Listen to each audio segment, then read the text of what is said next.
ఆశ్చర్యకరమైన బైబిల్ పాఠంగా యెషయా గ్రంథము 56వ అధ్యాయం చదువుకుందాము.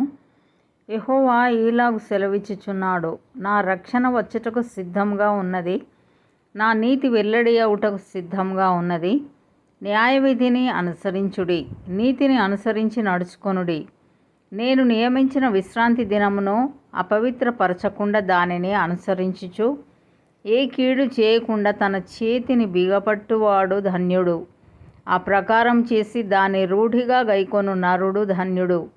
యెహోవాను హత్తుకొను అన్యుడు నిశ్చయంగా యెహోవా తన జనులలో నుండి నన్ను వెలివేయునని అనుకొనవద్దు. షండు నేను ఎండిన చెట్టు అని అనుకొనవద్దు.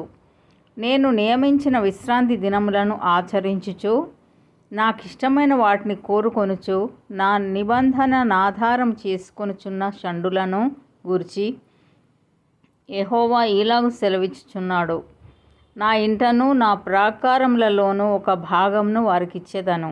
కొడుకులు కూతుళ్ళు అని అనిపించుకొనుట కంటే శ్రేష్టమైన పేరు వారికి పెట్టుచున్నాను.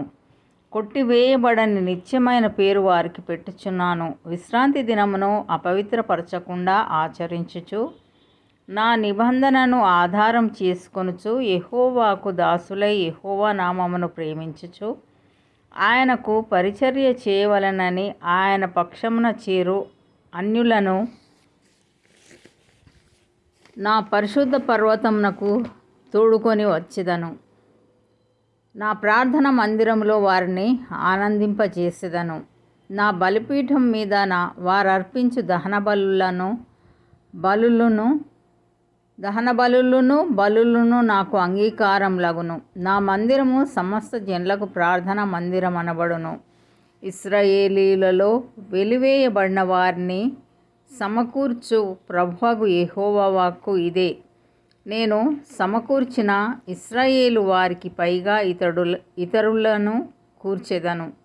పొలంలోని సమస్త జంతువులారా, అడవిలోని సమస్త మృగంలారా, భక్షించుటకు రండి. వారి కాపరులు గ్రుడ్డివారు, వారందరూ తెలివిలేనివారు, వారందరూ మూగ కుక్కలు, మొరగలేరు, కలవరించుచు పండుకొనువారు, నిద్రాసక్తులు.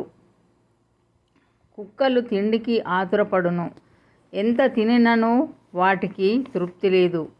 ఈ కాపరులు అట్టివారే, వారు దేనిని వివేచింపజాలరు. వారందరూ తమకిష్టమైన మార్గమున పోవుదురు. ఒకడు తప్పకుండా అందరూ స్వప్రయోజనమే విచారించుకొందురు. వారిట్లందురు, నేను ద్రాక్షారసం తెప్పించెదను, మనము మద్యము నిండారులగునట్లు త్రాగుదము రండి. నేడు జరిగినట్టు రేపు మరి లక్షణముగా జరుగును. ఇంతటితో ఈ దినం కొరకైన బైబిల్ పాఠము సరి.